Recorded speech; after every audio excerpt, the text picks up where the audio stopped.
안녕하세요, 여러분. 컬렉트 하면 뭐가 떠오르세요? 수집하다.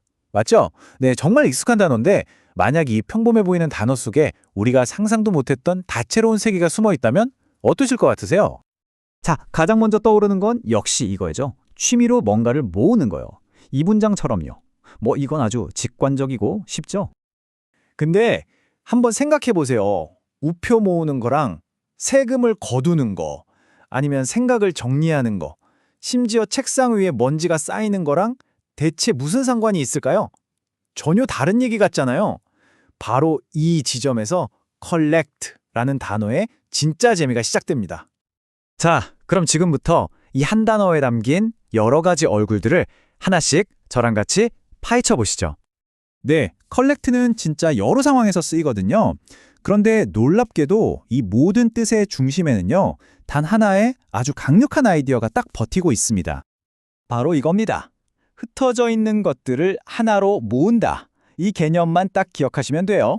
이게 바로 컬렉트의 모든 의미를 꿰뚫는 핵심 열쇠라고 할 수 있죠. 아니, 그러면 이 함께 모은다는 생각은 대체 어디서 온 걸까요? 그 답을 찾으려면 이 단어의 뿌리, 그러니까 어원을 좀 들여다봐야 합니다. 뿌리는 바로 라틴어 colligeo였어요. 함께를 뜻하는 con이랑 모으다를 뜻하는 ligeo가 합쳐진 거죠. 말 그대로 함께 모으다네요. 아하, 바로 이 어원 속에 collect의 모든 의미를 푸는 마스터키가 숨어 있었던 겁니다. 그러니까 핵심은 아주 간단해요. 그냥 함께 모은다. 이 단순한 개념 하나가 지금부터 우리가 살펴볼 모든 예시들을 하나로 쭉 연결하는 실이라고 생각하시면 됩니다. 자, 그럼 이 모으기라는 개념이 구체적으로 어떻게 쓰이는지 한번 볼까요? 먼저 우리가 손으로 만질 수 있는 것들, 그리고 만질 수 없는 것들에 어떻게 적용되는지부터 시작해보죠. 생각해보면 취미로 우표나 동전처럼 손에 잡히는 물건을 모을 수도 있고요.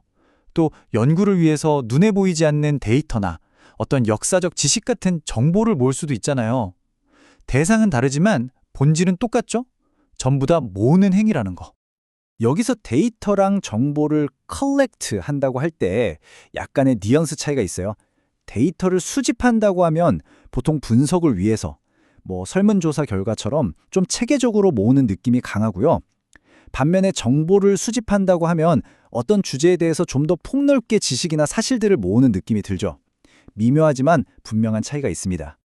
자, 이제 컬렉트가 좀 더 진지하고 때로는 좀 무서운 의미로 쓰이는 경우를 한번 볼게요. 바로 돈과 관련된 세계입니다. 돈을 모은다는 것도 사실 종류가 여러 가지죠. 자선단체에 내는 기부금처럼 자발적으로 모이는 경우도 있고요. 프로젝트를 위한 자금 모금도 있죠. 또 빚을 갚으라고 독촉하는 것도 컬렉트고 정부가 내라고 하는 세금을 컬렉트하는 것도 마찬가지고요. 비슷해 보이지만 그냥 머니를 모으는 거랑 펀즈를 모으는 건 느낌이 좀 달라요.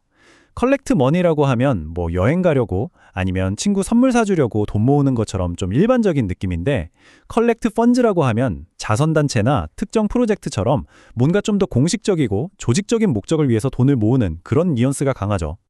그리고 이 두 가지 세금이랑 빚을 보면요. 컬렉트의 의미가 확 달라지는 걸 볼 수 있어요. 이건 단순히 모으는 게 아니라 법적인 의무나 권위를 바탕으로 돈을 거두어들이는, 즉 징수의 개념으로 넘어가는 거죠. 자발적인 거랑은 차원이 다르죠.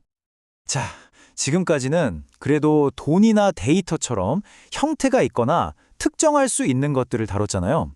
이제부터는 아예 손에 잡히지 않는 우리 마음속의 세계로 들어가 보겠습니다. 아주 추상적인 영역이죠. 우리가 생각 좀 정리할게 라고 할 때 영어로 collect my thoughts 라고 하잖아요. 이게 진짜 재밌는 표현이에요. 머릿속에 막 흩어져 있는 생각들을 마치 여기저기 흩어진 물건들처럼 취급하는 거예요. 그걸 하나로 모아서 정리해야 제대로 말을 할 수 있다는 거죠. 정말 기가 막힌 비유 아닌가요? 자, 지금까지 우리가 본 컬렉트는 전부 어땠나요? 누군가가 의지를 가지고 적극적으로 뭔가를 모으는 거였죠? 그쵸? 그런데 말이죠. 아무도 신경 안 쓰고 그냥 내버려 뒀을 때 저절로 수동적으로 모이는 것들도 있습니다. 바로 이런 경우죠. 오래된 책 위에 먼지가 쌓였다. 여기서 책이 먼지를 끌어당긴 게 아니잖아요. 그냥 시간이 흐르니까 먼지가 저절로 그 위에 내려앉아 모인 거죠. 이게 바로 수동적인 collect의 완벽한 예시입니다. 자, 그럼 이제 지금까지 우리가 살펴본 이 다양한 컬렉트의 의미들을 한데 모아서 큰 그림을 한번 그려볼까요? 어떠세요? 우표 같은 물건을 모으는 것부터 데이터나 정보를 모으는 것, 그리고 세금처럼 의무적으로 걷는 것, 또 생각을 정리하거나 먼지가 쌓이는 것까지 이 모든 게 결국엔 함께 모은다는 하나의 공통된 뿌리에서 뻗어나온 거였어요. 이렇게 보면 이 단어가 가진 스펙트럼이 얼마나 넓은지 한눈에 보이죠? 우표나 동전처럼 아주 구체적인 것에서 시작해서 세금이나 데이터처럼 좀 더 체계적인 개념으로, 그리고 마침내는 생각이나 먼지처럼 완전히 추상적인 영역까지 아우르는 겁니다. 정말 대단하지 않나요? 그리고 컬렉트라는 단어 하나가 우리에게 보여주는 건 언어가 어떻게 하나의 핵심 아이디어를 가지고 수많은 상황에 맞게 스스로를 변화시키고 진화하는가 하는 점입니다. 정말 생생한 예시죠? 그리고 이건 우리에게 이런 질문을 던지게 만들어요. 우리가 매일 무심코 쓰는 다른 평범한 단어들 속에는 과연 또 어떤 놀랍고 복잡한 세계가 숨어 있을까요?